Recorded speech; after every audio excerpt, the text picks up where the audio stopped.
L'univers est en train de mourir. La fin de l'univers a déjà commencé. Mais si je vous dis ça, à quoi vous pensez tout de suite? Vous imaginez peut-être une énorme explosion spectaculaire comme dans un film hollywoodien. Ou alors, vous pensez à une anomalie étrange dans l'espace-temps qui créerait une sorte de gigantesque trou noir capable d'engloutir l'univers tout entier. Des scénarios comme cela, il en existe plein, souvent très impressionnants, mais rassurez-vous tout de suite.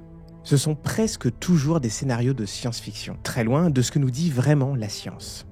En réalité, ce qui menace réellement l'univers est bien plus discret, presque invisible. Ce n'est pas un phénomène spectaculaire avec de grandes explosions ou des effets spéciaux incroyables. Non, il s'agit d'un processus silencieux, lent, progressif, presque invisible à nos yeux, mais bien réel et confirmé par les lois de la physique. Un concept à la fois mathématique et physique que la plupart des gens ignorent, mais qui pourtant est en train de détruire petit à petit l'univers tout entier. Ce phénomène mystérieux agit discrètement, en arrière-plan, et touche chaque étoile, chaque galaxie sans exception. À chaque instant, même pendant que vous écoutez ces mots, il continue son œuvre silencieuse. Peu à peu, il consomme l'énergie disponible dans tout l'univers. Il n'y a ni bruit, ni lumière, ni explosion pour marquer cette lente extinction. Et pourtant, c'est bien elle qui est en train de sceller le destin cosmique.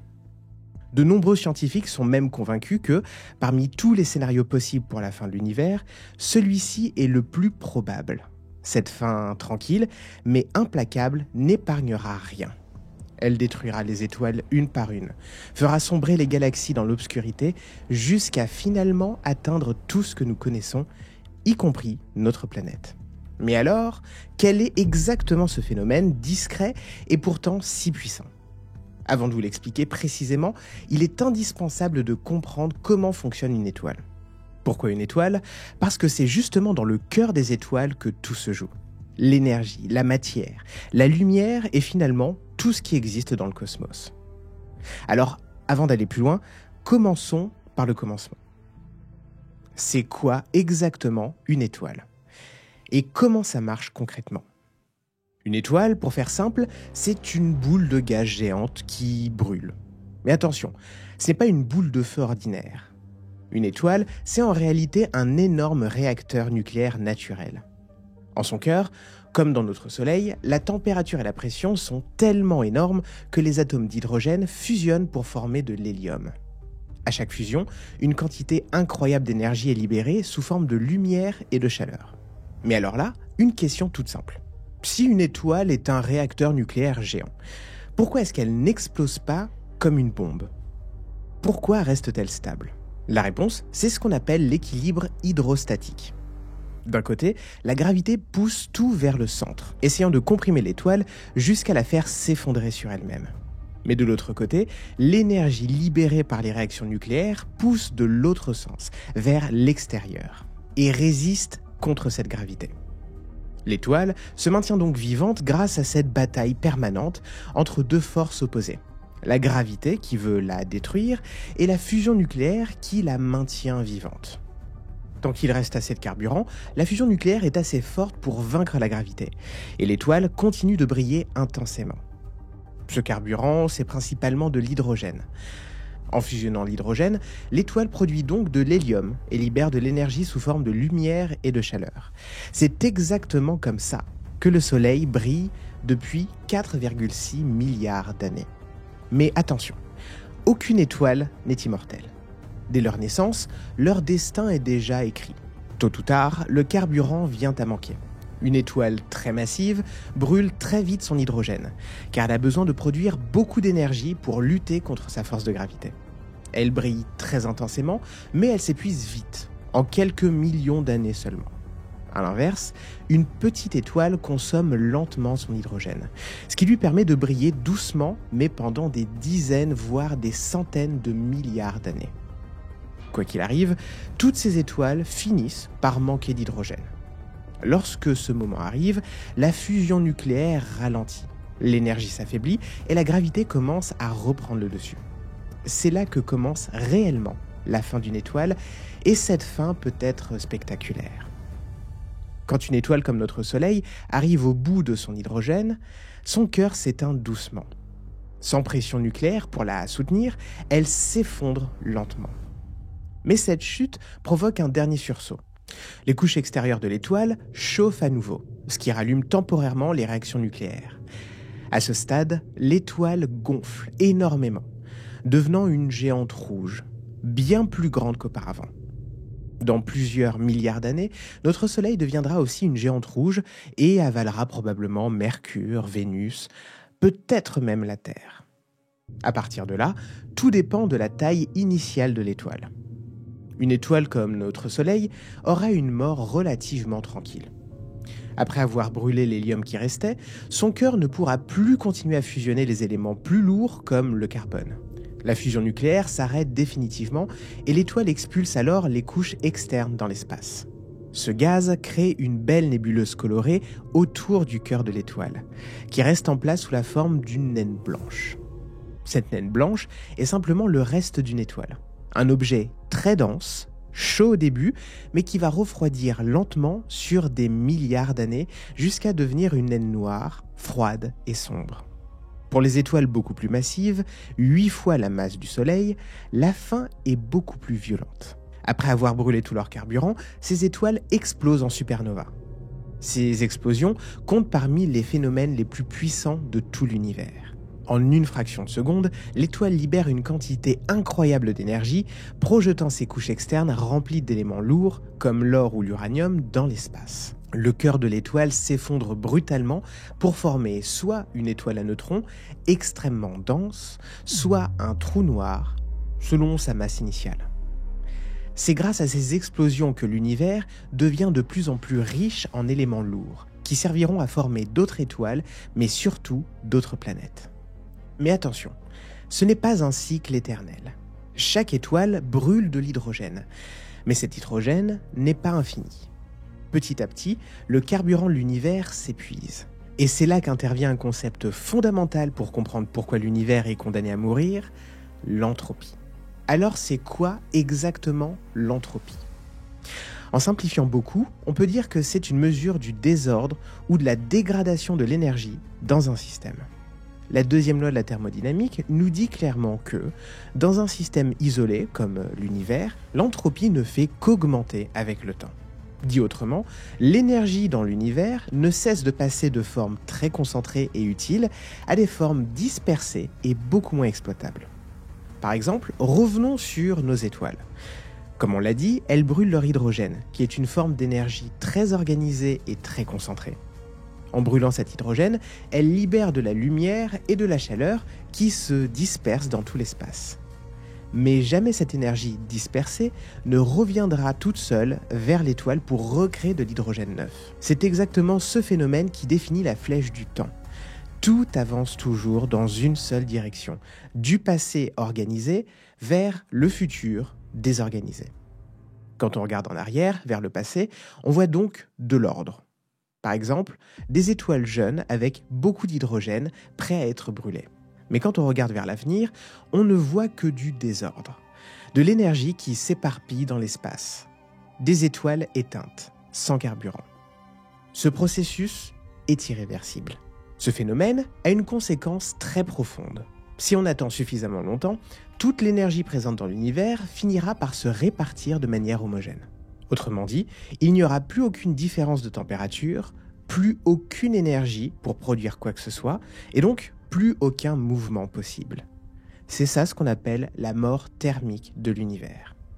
Dès le 19e siècle, le physicien Lord Kelvin avait déjà évoqué cette idée d'un état final où tout l'univers serait totalement calme, immobile, sans vie, sans changement, dans un état de repos et de mort universelle. Revenons maintenant aux étoiles pour bien visualiser tout ça. On l'a dit, quand une étoile brille, elle transforme sa masse d'hydrogène en énergie lumineuse. Selon la formule d'Einstein, E égale mc2. Et à cause de ça, l'étoile augmente directement l'entropie du cosmos. Pourquoi ? Parce que la lumière émise s'échappe de l'étoile, se disperse dans l'espace et continue son voyage à jamais. Cette lumière ne pourra jamais être totalement récupérée ou réutilisée, et elle perd même progressivement son énergie à mesure que l'univers s'étend. Chaque photon, chaque particule de lumière émise par une étoile contribue donc un peu plus à l'usure de l'univers.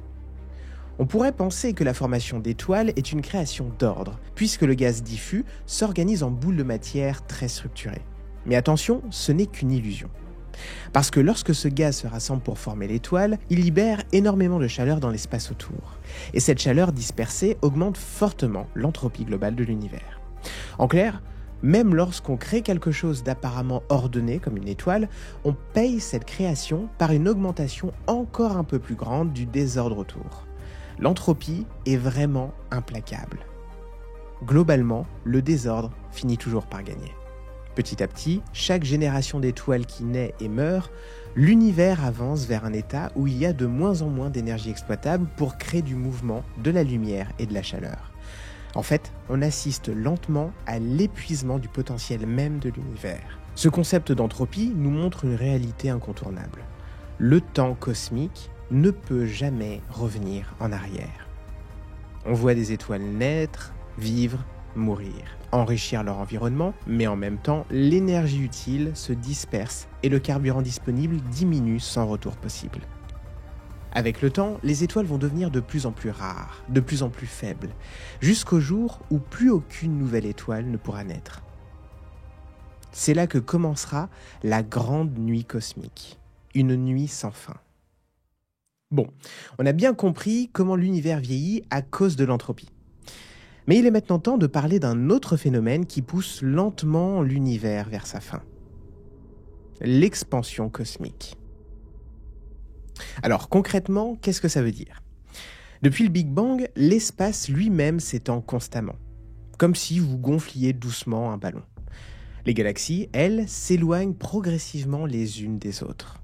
Cette expansion provoque deux effets importants pour comprendre l'avenir de l'univers. Premièrement, l'expansion cosmique refroidit lentement l'univers tout entier. Aujourd'hui, la température moyenne de l'espace est déjà très froide, à peine 2,7 degrés Kelvin, ce qui représente moins 270 degrés Celsius. Cette température va continuer de diminuer encore au fur et à mesure que l'espace grandit. Deuxièmement, en s'agrandissant, l'expansion dilue petit à petit la matière disponible pour former de nouvelles étoiles. Actuellement, on vit une période que les astronautes appellent l'ère stellifère.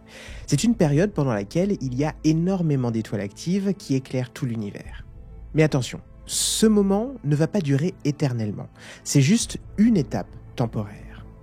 En réalité, les scientifiques pensent que le nombre d'étoiles atteindra bientôt son maximum, puis commencera à diminuer lentement. Pourquoi ? Eh bien, comme on l'a dit, la quantité de gaz disponible pour créer de nouvelles étoiles dans l'univers est limitée. Déjà aujourd'hui, certaines galaxies ne fabriquent presque plus aucune étoile, alors que d'autres en produisent encore beaucoup. Mais même ces galaxies finiront tôt ou tard par manquer de gaz. Selon les calculs des astrophysiciens, les galaxies pourront encore former des étoiles pendant très longtemps, entre 1000 milliards et 100 000 milliards d'années. Ça peut sembler très long par rapport aux 13,8 milliards d'années depuis le début de l'univers, mais ça n'est pas infini. Alors, qu'est-ce qui se passera ? Eh bien, petit à petit, l'univers va devenir un endroit sombre.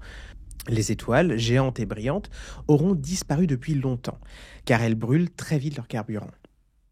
À ce moment-là, l'univers entrera vraiment dans une période sombre et très longue. Pendant cette lente extinction, l'expansion cosmique va éloigner encore plus les galaxies les unes des autres. D'ici 1000 milliards d'années, toutes les galaxies situées dans notre groupe local seront tellement éloignées qu'elles deviendront totalement invisibles. Et ça, même avec les télescopes les plus puissants possibles. Chaque galaxie, ou groupe de galaxies, deviendra comme un îlot isolé dans un immense océan noir. À l'intérieur de ces îles galactiques, les étoiles mortes laisseront place à leur reste. Des objets très compacts, comme des naines blanches qui refroidiront lentement, des étoiles à neutrons complètement éteintes et surtout beaucoup de trous noirs. Un détail supplémentaire pourrait accélérer encore cette extinction totale. Certains physiciens pensent que le proton, la particule qui compose toute la matière ordinaire comme les étoiles, les planètes et nous-mêmes, pourrait être instable sur des périodes extrêmement longues. Si cette théorie se vérifie, Même des objets compacts comme des naines blanches ou des étoiles à neutrons finiraient par se désintégrer complètement après une durée incroyable allant de 10 puissance 30 à 10 puissance 33 années. Toute la matière ordinaire disparaîtrait donc pour ne laisser que quelques particules isolées et quelques protons éparpillés. Au bout du compte, l'univers deviendrait un endroit totalement froid, sombre et vide, sans aucune énergie utile ou détectable. On appelle ce scénario final le Big Freeze, ou Grand Froid, parce qu'il décrit exactement cette fin lente et glacée vers laquelle se dirige notre univers. Une fois que toutes les étoiles auront disparu, l'univers entrera dans une période totalement différente. À ce moment-là, ces restes d'étoiles massives, ou de collisions d'étoiles géantes, seront les seuls objets vraiment massifs qui subsisteront dans l'univers. Les trous noirs supermassifs, ces énormes monstres qui se trouvent au centre des galaxies et qui pèsent des millions, voire des milliards de fois la masse du Soleil, continueront d'exister longtemps après la disparition des dernières étoiles. Mais sans matière à absorber, ils ne pourront plus grossir. Ils resteront là, silencieux et invisibles, complètement noirs, puisqu'il n'y aura plus rien à avaler. À côté d'eux, d'autres trous noirs, beaucoup plus petits, restent d'anciennes supernovas, dériveront sans but précis. On pourrait croire que les trous noirs sont éternels, parce que rien ne semble pouvoir ni les détruire, ni les affecter. Mais c'est là qu'intervient la découverte incroyable du physicien Stephen Hawking. En réalité, tous les trous noirs ne durent pas éternellement. Selon la physique quantique, certains, les plus petits, s'évaporent très lentement. Qu'est-ce que ça veut dire exactement ? Au bord d'un trou noir, là où l'attraction gravitationnelle est si forte que même la lumière ne peut pas s'échapper, il existe un phénomène appelé rayonnement d'Hawking.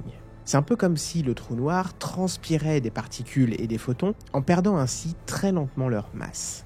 Plus un trou noir est petit, plus il perd vite sa masse. A l'inverse, les trous noirs géants, au centre des galaxies, s'évaporent extrêmement lentement parce que leur rayonnement de Hawking est très très faible. Alors, combien de temps peuvent durer ces trous noirs avant de disparaître complètement ? Eh bien, la réponse dépasse tout ce qu'on pourrait imaginer. Prenons un trou noir de la masse de notre Soleil. Il lui faudrait 10 puissance 67 ans pour disparaître entièrement. C'est un chiffre astronomique et absolument inimaginable. Et pour des trous noirs encore plus gros, ceux qui font des milliards de fois la masse du Soleil, leur durée de vie peut atteindre 10 puissance 100 ans. Pour se donner une idée, l'âge actuel de l'univers est environ 14 milliards d'années. Il est totalement insignifiant comparé à cette durée. Les trous noirs seront les derniers survivants de l'entropie universelle, existant bien après que toutes les étoiles aient disparu, bien après que toute matière ordinaire se serait éventuellement désagrégée. Mais attention, même ces géants finiront par disparaître. Dans un avenir incroyablement lointain, après des durées tellement grandes qu'elles n'ont presque plus de sens, les derniers trous noirs eux-mêmes arriveront à leur fin. Quand un trou noir s'approche de sa disparition, il commence à rayonner de plus en plus fort, car plus il perd de masse, plus son rayonnement augmente. À la toute fin, dans ces derniers instants, il produit un énorme flash d'énergie, comme un ultime feu d'artifice. Ce sera le dernier moment lumineux dans un univers déjà mort depuis longtemps.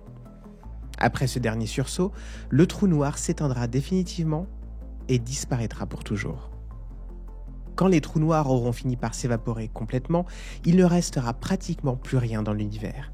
Tout ce qui subsistera sera un espace incroyablement vide, peuplé uniquement de quelques particules très légères comme des électrons, des neutrinos ou des photons avec une énergie ridiculement faible.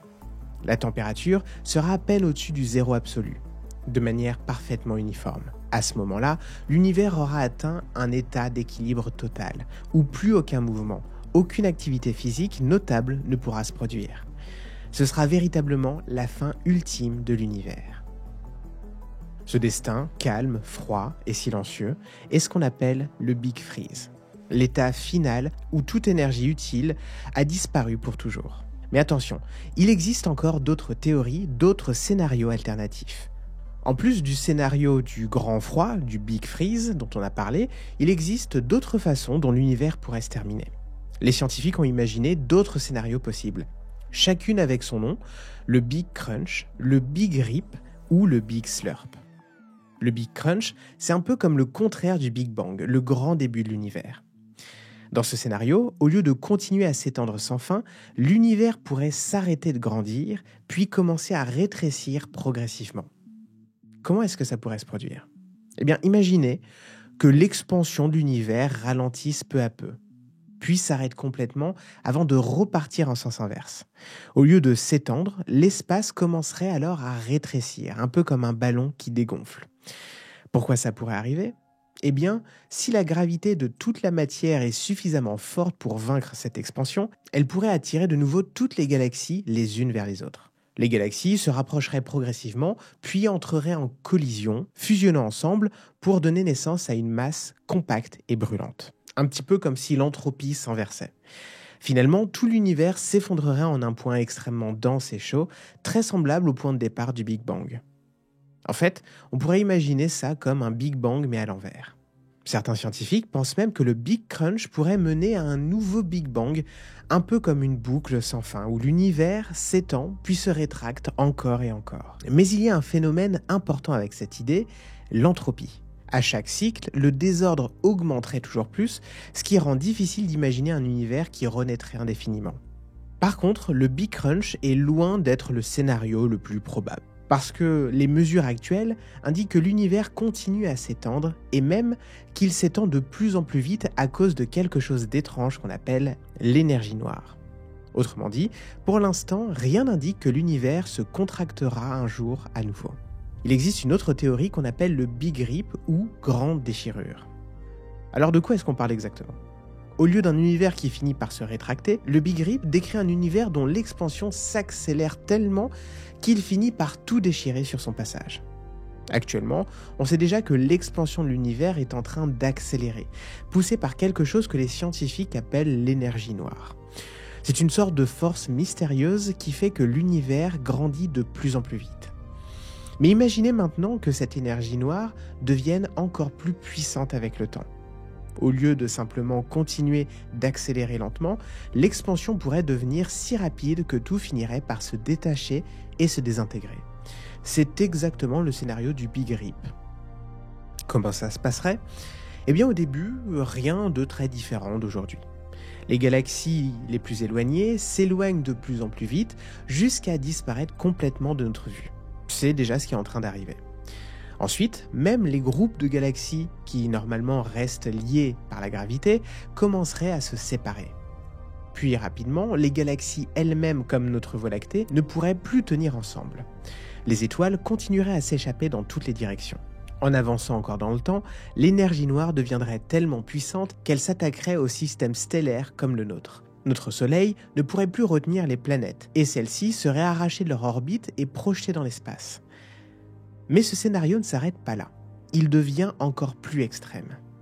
Dans les derniers instants du Big Rip, l'énergie noire dépasserait même les forces qui tiennent l'ensemble des planètes et les atomes eux-mêmes. La Terre, par exemple, serait littéralement déchirée en morceaux.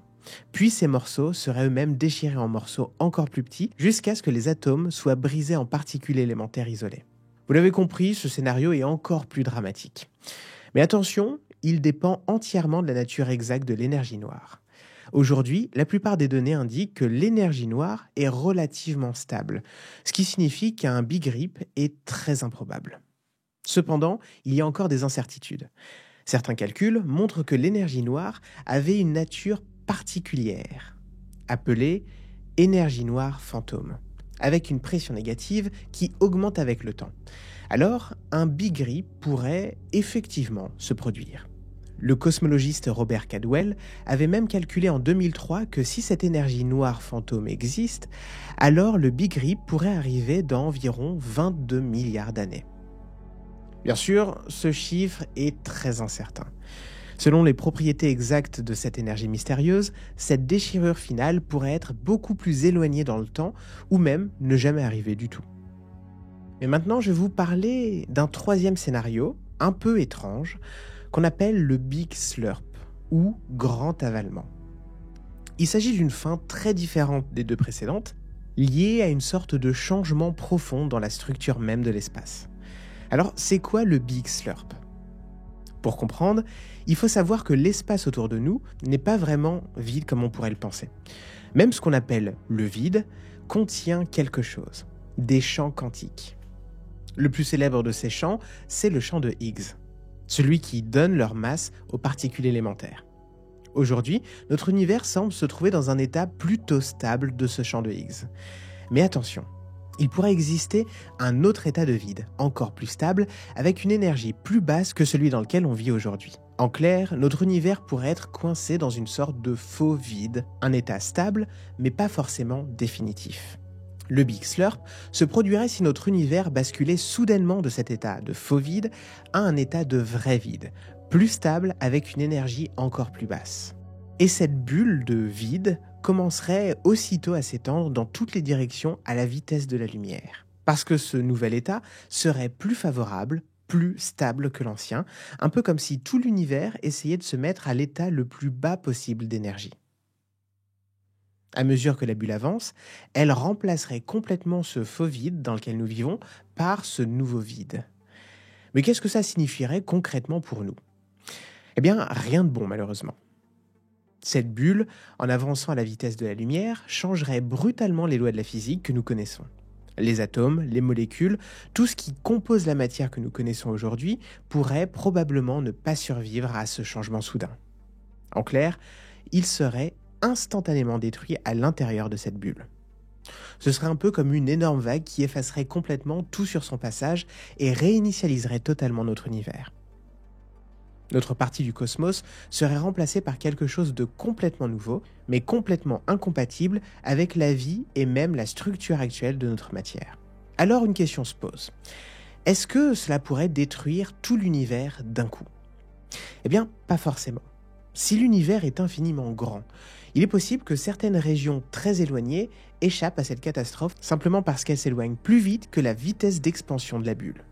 Mais pour notre région locale de l'univers, ce serait définitivement la fin.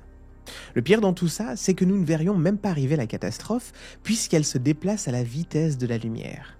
Quand la bulle nous atteindra, il sera déjà trop tard pour la voir et pour réagir. Mais pas de panique, d'après ce qu'on sait aujourd'hui, ce scénario de Big Slurp est extrêmement improbable, du moins à court terme. Les calculs indiquent que même si ça devait se produire, cela arriverait dans un temps incroyablement long, peut-être même de l'ordre de 10 puissance 100 ans, ou même beaucoup plus tard. Autrement dit, c'est extrêmement improbable que cela se produise pendant la durée de vie des étoiles, ou même pendant les périodes que nous avons décrites jusqu'ici. Alors, revenons sur notre affaire d'entropie. Après avoir vu en quoi ça consistait, on pourrait se demander, est-ce que l'entropie est vraiment une fatalité ? Est-ce qu'il n'existe pas des moyens, même très petits, de ralentir ce processus, de l'arrêter, voire même de le faire reculer ?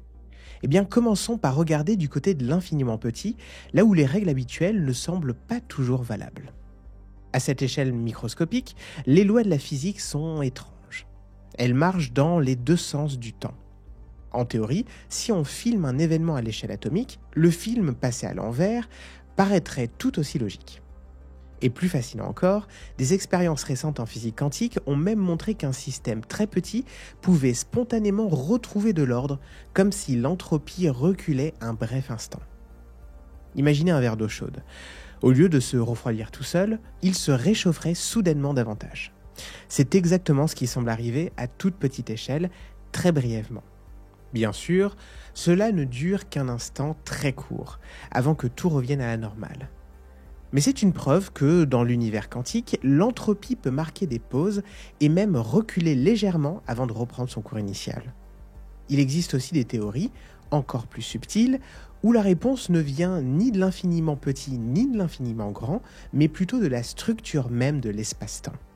Certains physiciens imaginent que l'espace-temps pourrait posséder des dimensions cachées ou des symétries inconnues capables d'influencer la direction du temps. Dans ces théories, la flèche du temps pourrait parfois se courber, voire même s'inverser localement. Imaginez qu'à des moments très rares, dans des circonstances exceptionnelles, le temps ralentisse ou fasse même demi-tour, créant ainsi des boucles où l'entropie reculerait temporairement. Même si ces idées restent très spéculatives, elles nous font espérer que l'univers cache encore bien des secrets. Enfin, une dernière idée, encore plus audacieuse, serait qu'une force extérieure à notre univers puisse remettre l'entropie à zéro.